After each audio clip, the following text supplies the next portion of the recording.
হে গরিবেরা, কি অবস্থা? ডান্ডা খাবি, ডান্ডা খাবি? শালার পুতেরা, গরিবের জাতারা গ্রাম থেকে উঠতে আইছে খেত এক একটা, ঢাকা আইসা বিপ্লবী নেতা হইয়া গেছ। বিপ্লব বানাও, বিপ্লবী পার্টি কেমন খাইছ? মনে করবা এগুলি সব পাপের প্রায়শ্চিত্ত। শালার পুতেরা আমার হাঁসুয়া পারে ভাগাইছস। এখন কেমন রে ফারুক হাসান, বড় নেতা হইয়া গেছস? দাঁড়ি যাইকা বিপ্লবী মারাইছস তুই গ্রামের খেত। শালার ফুল তাকে সার সার করতো, দাদা দাদা করতো, এখন নেতা হয়ে গেছে, বড় নেতা বানাইয়া দিছি, তাই না? কি বাল মারছে প্লাস্টিকের চেয়ার।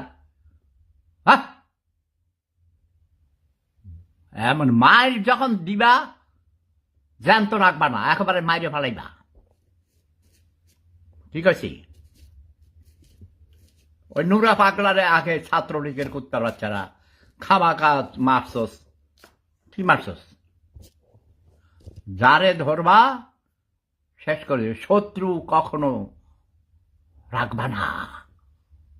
শত্রুর লেশ আগুনের শেষ, রাখবি না মূর্খের যাত্রা। দাদা, দিশে কঠিন মায়ের, আপনার সকল কথা সত্যি আছে। আমি বলছি না ভাই, সরে সরে ডাকাইতে ডাকাইতে মাল যখন চুরি করে, ডাকাতি করে, ডাকাইতেরা মাল ভাগাভাগির সময় মারামারি করে, চোরেরা মারামারি করে। আর এরা ক্ষমতার জন্য মূল বিপ্লব ঘটাইছিল এই নূরের বাহিনী, বুঝছ? গণ অধিকার পরিষদ, সংক্ষেপে গপ গপ জিওপি, গণ অধিকার পরিষদ। আম তারেক হলো মেইন নেতা, হলো আম তারেক। কিন্তু ওই নুরা পাগলারে আমি উঠাইছিলাম, আর একটা রাশেদ খান রাজাকার জামাতি কুত্তা, এরা আইসা আম তারেকের প্রোগ্রাম হাইজেক করেছিল। এখন আবার এই আম তারেকের সাথে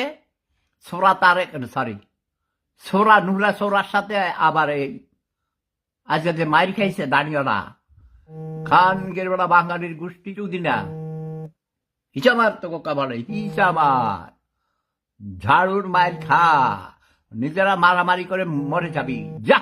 খানকের বেলা তোদের উপরে আমার হাঁসু আবার গজব গজব গজব। দাদা দাউদ কান্দিতে আপনার পিঁপড়া বাহিনী শাখা খুলতে চাই, খুলবি? আবার জিকাইতে হয় নাকি? ব্যবসার পোড়া বিরক্ত করে আমি সারাদিন খাইতে পারি নাই, এখন আইসি আমার বউ হাসপাতালে মরে যায়।